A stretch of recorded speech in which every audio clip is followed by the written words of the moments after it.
अरे ना, मैं इतना बड़ा कौन, समाज से बड़ा कौन है? हल्द्वानी पहुंचे थे। उन्होंने पीडब्ल्यूडी रेस्ट हाउस में प्रेस वार्ता की और कहा कि आने वाले 4 दिसंबर को वे पिछड़ा वर्ग सम्मेलन करेंगे। उन्होंने बीजेपी पर पिछड़ा वर्ग के लोगों से विश्वासघात करने का आरोप भी लगाया। उन्होंने कहा कि पिछड़ा वर्ग से जुड़े लोग भाजपा शासनकाल में और अधिक पिछड़ेपन का शिकार हुए हैं। उन्होंने कहा कि 4 दिसंबर को सैन महाराज की जयंती पर रोहतक के आईटीआई ग्राउंड में पिछड़ा वर्ग सम्मेलन का आयोजन किया जाएगा। तो इस कार्यक्रम के अंदर राज्यसभा सांसद दीपेंद्र हुड्डा मुख्य अतिथि के तौर पर शिरकत करेंगे। उन्होंने कहा कि हुड्डा सरकार में पिछड़ा वर्ग का आरक्षण 10% से बढ़ा करके 16% किया गया था। उन्होंने मांग की है कि अब यह आरक्षण 27% किया जाना चाहिए। उन्होंने कौशल रोजगार भर्ती में भी पिछड़े वर्ग के लोगों को आरक्षण लागू किए जाने की मांग रखी है। उन्होंने कहा कि छात्रों को छात्रवृत्ति नहीं दी जा रही है, उन्हें बैंकों के चक्कर काटने पड़ रहे हैं। उन्होंने इस दौरान पिछड़ा वर्ग सम्मेलन में लोगों को पहुंचने का न्योता भी दिया। भिवानी से दीपक मुटरेजा की रिपोर्ट। हाँ, वर्कर सब नाराज है, कोई लेकिन वो तो सार्वजनिक मंच पर किसी की लड़ाई या मनमुटाव दिखाई नहीं देता। हमारे भी कौन दिखा? हमारे भी नहीं दिखता।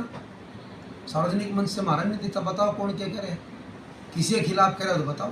कांग्रेस पर एक बार आरोप लगता है कि जो जनता की मांगे होती है, बिजली है, पानी है, महंगाई है, सड़कें, उन मुद्दों को लेकर सड़कों पर दिखाई नहीं देती जनता के साथ। नहीं, सड़कों पर हम पूरी दिखाई देते हैं। देखो, बात ये है, 9 साल के अंदर, 9.25 साल के अंदर कितने धरने प्रदर्शन हुए? किसानों का कितना बड़ा मुद्दा था। 13 महीने में यानी किसान 13 महीने बैठे रहे। तो देखो, और कांग्रेस पार्टी का, हमारे नेताओं का पूरा समर्थन था उसके अंदर। हर बात के ऊपर ऐसी कोई बात नहीं। कांग्रेस पार्टी बिल्कुल बढ़िया काम कर रही है। आपकी जगह किसानों का, मजदूरों का, व्यापारियों का, सबके साथ कर रही है। तो क्या लगता है क्या? तो देखो, वैसे समाज इकट्ठा नहीं होता। बिना तकलीफ तो घर से कोई नहीं निकलता। जब ये आज यहाँ पर ये जो समाज के, हर समाज के हमारे बुद्धिजीव यहाँ पर इकट्ठे हुए, रामधन प्रधान जी बुआनी खेड़े से, यहाँ पर हर समाज के बुद्धिजीव इकट्ठे हुए। किस लिए हुए हैं? हमारा तकलीफ है तभी तो इकट्ठे हुए। बिना तकलीफ तो सारे काम करने लगे। तो किस चीज़ की तकलीफ है? 2-4 ऐसी समस्याएं जो आपको लगता है कि सरकार तो देखो, सरकार का एक पैसा नहीं लगना। क्रीमी लेयर का मामला है, बहुत बड़ा मामला है। सिर्फ ये है कि गरीब का हक खाना। क्रीमी लेयर 8 लाख रुपए थी, और 3 क्लास और 4th क्लास और किसान की इनकम, दुकानदारी का, ये उसके अंदर नहीं जुड़ता था। इन्होंने 6 लाख कर दी घटा के।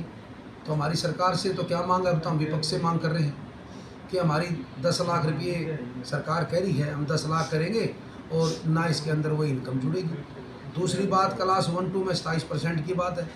हमारी सरकार में हुड्डा साहब ने हमारे को 10% अलग से दिया बैकवर्ड को। इन्होंने तो 10 का 11 भी नहीं करे। 9 साल होगी, बताओ कौन सा काम किया? हमारी सरकार में बच्चों को वजीफा मिलता था 50 रुपये से लेकर 600 तक। इन्होंने तो 1 रुपया नहीं बढ़ाया, बल्कि कम कर दिया। हमारी सरकार में हुड्डा साहब के समय में 3,92,000 प्लाट दिए 100 वर्ग गज के SC-BC भाइयों को। इन्होंने तो 1 प्लाट भी नहीं दिया, 1 इंच जगह भी नहीं दी। हुड्डा साहब ने 160 करोड़ रुपया कर्जा बैकवर्ड का पहली बार हरियाणा बना जब से लेकर आज तक 160 करोड़ रुपया कर्जा माफ़ किया। इन्होंने तो नहीं किया कर्जा माफ़। तो इस तरह जैसे कि जातीय जनगणना की बात है, हमने हमारी बात हुड्डा साहब के सामने रखी। उन्होंने पार्टी के हाईकमान, जैसे कि राहुल गांधी जी हमारे नेता, उनके सामने रखी। तो राहुल गांधी जी ने कहा कि भाई देखो, ये हर समाज को पता लगना चाहिए इस देश के अंदर कि हमारी आबादी कितनी है। जायज़ बात, इसमें किसी को इतराज़ भी नहीं है। जब अगर कांग्रेस पार्टी ने फैसला कर लिया कि हम जातीय जनगणना कराएंगे, तो ये सरकार क्यों नहीं करा सकती? इसलिए अनेक मुद्दे हैं। बाकी हमारे भाई हैं, प्रधान हैं, बताएंगे। प्रोग्राम ये कर रहे हैं हमारे भाई लोकी राम जी, केडी राम जी के है। होती है वो टिकटों की होती है। क्या मानते कांग्रेस ज़्यादा टिकट देती बैकवर्ड को? तो मैं आपकी बात से बिल्कुल सहमत हूँ। बाकी टिकट हमारे को वहाँ चाहिए जहाँ हमारा साथी जीतता हो।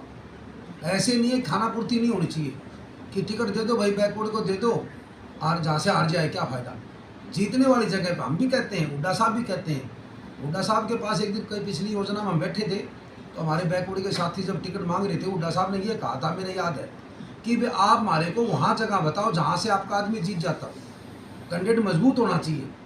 तो पिछली बार टिकट दी भी थी, 6 टिकट दी थी शायद बैकवर्ड को, 7 हाँ 7 टिकट दी थी। अब की बार मेरे को उम्मीद है ज़्यादा भी देंगे। बाकी मेरे ये सारे बैकवर्ड के साथी बैठे, मेरी इनसे प्रार्थना है कि टिकट मांगो, पर टिकट मांगने के साथ साथ पब्लिक मैन भी रहो। ताकि पब्लिक के बीच में रहोगे तभी तो जीतेगी नहीं। एक टिकट ही तो कोई नहीं है, टिकट ही तो नहीं है, जीतता आदमी नहीं।